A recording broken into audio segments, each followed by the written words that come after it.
پوچھا تھا کہ کوئی ماں باپ ہیں وہ اپنے بیٹے اور بہو سے شدید ناراض ہیں، اور وہ بیٹا اور بیوی جو ہے وہ ان ماں باپ سے، یعنی بہو تو ساس سسر سے اور بیٹا اپنے ماں باپ سے شدید ناراض ہیں، اور دونوں ہی ایک دوسرے کے حقوق میں شدید کوتاہی کے مرتکب ہیں، اور عبادت بھی کرتے ہیں، روزے بھی رکھ رہے ہیں، سب کچھ ہے، اور یہ ماں باپ کی ساری توجہ اور محبت بیٹی کی طرف ہے، تو کیا حکم شرع ہوگا؟ دیکھیں، یہ تو مطلب کوئی فیصلہ نہیں کیا جا سکتا کہ غلطی پر کون ہے جب تک کہ سائلین سے نہ سن لیا جائے، ان سے باتیں سنی جائیں تو پھر پتہ چلے گا کہ کیا بیٹے کا قصور ہے یا کسی مقام پر ماں باپ جان بوجھ کر یا خدا نخواستہ نادانستہ طور پر کسی غلطی کا ارتکاب کر رہے ہیں۔ تو بہرحال ہمارا مشورہ تو یہ ہوتا ہے ایسی تمام صورتحال میں کہ اس طرح قسم کا کوئی جھگڑا ہو جائے تو آپس میں اپنی عقلی دلائل سے اور اپنے خاندانی رسوم و رواج اور اصولوں کو بنیاد بنا کر حل کرنے کے بجائے کسی اچھے مستند مفتی صاحب سے رابطہ کیا جائے اور کہا جائے کہ جی ہمیں بتائیں کہ غلطی پر کون ہے، ہم ہیں یا یہ۔ جو غلطی پر ثابت ہو جائے اسے چاہیے کہ وہ دوسرے فریق کو راضی کرے۔ تو بیٹا بہو سے ہے تو ان کو معافی مانگنی ہوگی، اور ماں باپ اگر غلطی کے مرتکب ہیں تو میں یہ نہیں کہوں گا کہ بہو یا بیٹا یہ مطالبہ کریں کہ آپ ہم سے معافی مانگیں،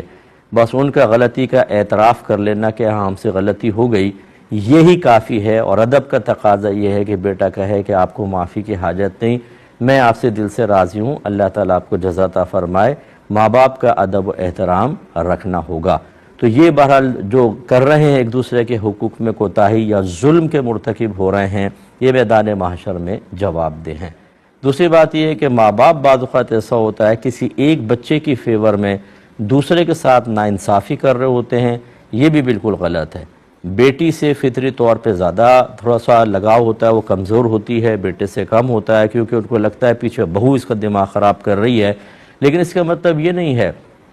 کہ بیٹی کو اتنی سپورٹ دیں کہ بیٹا ہی ڈیگریڈ ہو جائے اور وہ یہ سمجھے کہ میرے ساتھ شدید ناانصافی ہو رہی ہے۔ یہ توازن اور بیلنس قائم کرنا بھی ماں باپ کی ذمہ داری ہے۔ اس میں اگر خرابی پیدا کریں گے، بلکہ بعض وقت بیٹیاں اتنے نخرے کرتی ہیں اور ایسے سے مطالبے رکھتی ہیں، ایموشنل بلیک میل کر لیتی ہیں کہ وہ بیٹے سے بدظن ہو کے ماں باپ اسے نکال دیتے ہیں۔ ایسی بچیوں سے میری گزارش ہے کہ ہرگز نہ کریں۔ اپنی نسوانیت کو دلیل اور بنیاد بنا کر آپ کسی کے توجہ تو حاصل کر لیں گے، لیکن اگر وہ ظلم کر بیٹھے تو میدان محشر میں آپ بھی اس کی جواب دہ ہوں گی۔ ایک بھائی نے پوچھا کہ کیا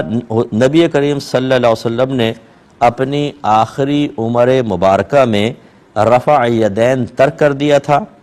اور اگر کوئی حنفی حنبلی کی طرح اب بھی رفع یدین کرے تو کیا اس کی نماز ہو جائے گی یا نہیں؟ دیکھیں، فقہ حنفی کے روشنی میں ہم یہ کہتے ہیں کہ رفع یدین بالکل نبی کریم صلی اللہ علیہ وسلم سے ثابت ہے، اور سینکڑوں حدیثیں ہیں۔ رفع یدین، رفع مانے اٹھانا، یدین مانے دونوں ہاتھ، تو نبی کریم صلی اللہ علیہ وسلم جب رکوع میں جاتے تب رفع یدین فرماتے، اور بعد میں بھی ثابت ہے۔ لیکن میرے آقا صلی اللہ علیہ وسلم نے، ہمارے دلائل ہمارے پاس ایسے ہیں، عبداللہ بن مسعود کی بعض روایتیں ایسی ہیں، اور حضرت عبداللہ بن مسعود کے بارے میں مشہور یہی ہے کہ آپ نبی کریم صلی اللہ علیہ وسلم کی آخری حیات طیبہ کے اعمال کو اختیار کیا کرتے تھے، اور وہ روایات ایسی موجود ہیں کہ نبی کریم نے نماز پڑھی اور اس میں رفع یدین نہ فرمایا، بلکہ بعض میں جیسے مسلم وغیرہ کی بعض روایات میں تو ایسے ہے کہ سرکار نے صحابہ کو ہاتھ اٹھاتے ہوئے دیکھا اور آپ نے ان کو منع فرمایا۔ تو یہ چونکہ دونوں طرح کی حدیثیں موجود ہیں، تو احناف نے دونوں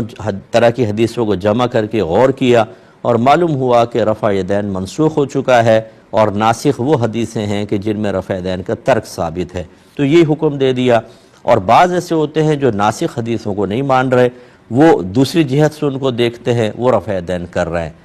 تو اس میں کوئی مسئلہ نہیں ہے، ہر شخص جو ہے وہ اپنے امام کو فالو کرے۔ اگر کوئی رفع یدین کی حدیثوں کے ذریعے رفع یدین کرتا ہے ٹھیک ہے، اور جیسے ہم نہیں کرتے تو ہم بھی بالکل اپنی جگہ حق بجانب ہے، لڑائی جھگڑا نہیں۔ اچھا، یہ بھی میں عوام کے لیے عرض کر دوں، رفع یدین کوئی فرض یا واجب نہیں ہوتا، یہ سنت ہے۔ لیکن اس کو بنیاد بنا کر ایسا اس کو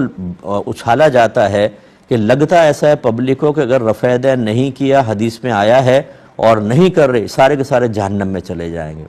جو رفع دین کرتے ان سے بھی آپ پوچھ کر دیکھ لیں، میری دعوت ہے آپ کو کہ اگر ہم رفع دین نہیں کرتے تو کیا جہنم میں جائیں گے؟ وہ کہیں گے کہ نہیں،